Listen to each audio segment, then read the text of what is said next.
ঋণ থাকা অবস্থায় ঋণ পরিশোধ না করে কোরবানি করা যাবে কি? ঋণ থাকা অবস্থায় ঋণ পরিশোধ না করে আপনি কোরবানি করতে পারেন কিনা, এর উত্তর হলো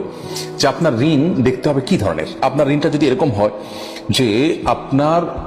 প্রাপকের সাথে আপনার একটা চুক্তি আছে, একটা বোঝাপড়া আছে, আপনি তাকে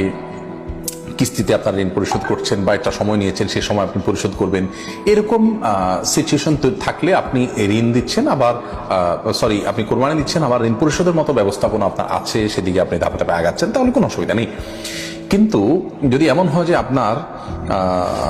প্রাপকের, যার কাছ থেকে ঋণ নিয়েছেন বা যার কাছে আপনার দেনা আছে, তার পক্ষ থেকে প্রেশার আছে এবং আপনার কোরবানির টাকাটা দিলেও ঋণ কিছুটা কমে, তাতেও আপনার প্রাপক খুশি হয়, সেটা না করে আপনি কোরবানি করলে সেটা কিন্তু আপনার জন্য জায়েজ হবে না। কারণ আপনি যদি ঋণগ্রস্ত থাকেন এবং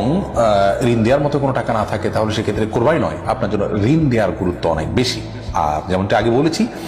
ঋণ দেওয়ার বিষয়টি যদি একটা সিস্টেমের মধ্যে থাকে, একটা কমিটমেন্টের মধ্যে থাকে, ধরুন 1 বছর সময় নিয়েছেন, সেই 1 বছর পর দিবের ব্যবস্থা আছে, এখন আপনি কোরবানি করছেন, কোনো অসুবিধা নেই, এটি আপনি করতেই পারেন।